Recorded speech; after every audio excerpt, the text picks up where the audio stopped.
नमस्कार दोस्तों, क्या आप जानते हो इंडियन सिनेमा की शुरुआती दौर में हीरोइन का एक्ट मेल आर्टिस्ट को करना पड़ता था। और जब पहली एक्ट्रेस को लॉन्च किया गया तो वो एक कोठे वाली थी, क्योंकि पहले लड़कियों का फिल्मों में काम करना मतलब अपने कैरेक्टर पर दाग लगवाने जैसा। और अगर किसी ने कर भी लिया काम तो समाज में उसकी कोई वैल्यू नहीं रहती और घर वाले भी इसके सख्त खिलाफ होते थे। लेकिन जैसे जैसे समय का चक्र घूमा तो आज की डेट में आप देख ही सकते हो कि मोस्टली लड़कियों का सपना होता है एक सक्सेसफुल एक्ट्रेस बनने का। तो दोस्तों सब वेल, मेरा नाम है नीरज और आज हम बात करने वाले हैं भारतीय सिनेमा की पहली फिल्म जिसका नाम है Raja Harishchandra, based on mythology and drama. आज इस फिल्म को पूरे 113 साल हो चुके हैं और इसी फिल्म ने भारतीय सिनेमा की नींव रखी थी। राजा हरिश्चंद्र फिल्म 3 मई 1913 को रिलीज हुई थी। राजा हरिश्चंद्र फिल्म के निर्देशक दादा साहब फाल्के थे और आज हम इन्हें इंडियन सिनेमा के फादर के रूप में देखते हैं। ये एक साइलेंट मूक फिल्म थी। मूक फिल्म वह फिल्म होती है जिसमें कोई डायलॉग्स नहीं होते, सिर्फ लिखे हुए टेक्स्ट और कार्ड्स आते थे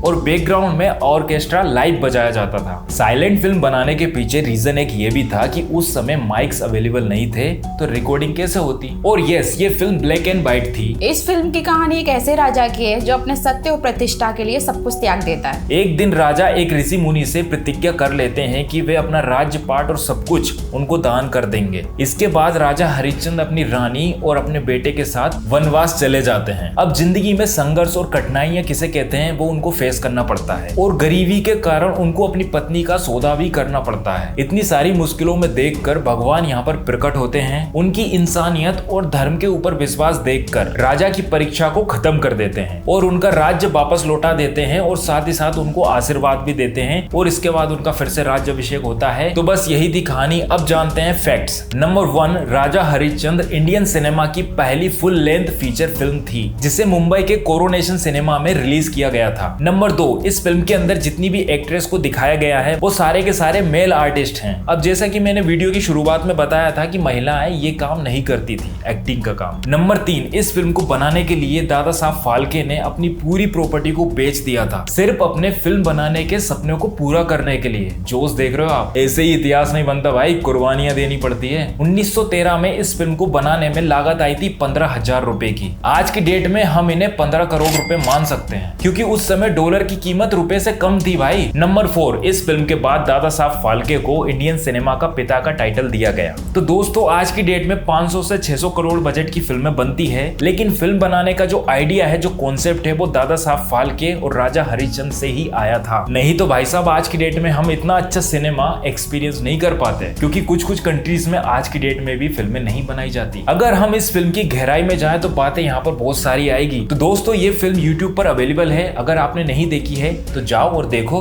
और अगर आपने देख ली है तो कमेंट करके जरूर से बताएं। I hope you enjoy this video. If you enjoy please hit the like button and subscribe the channel. मिलते हैं ऐसी किसी दूसरी वीडियो में। Till then bye, take care yourself, bye.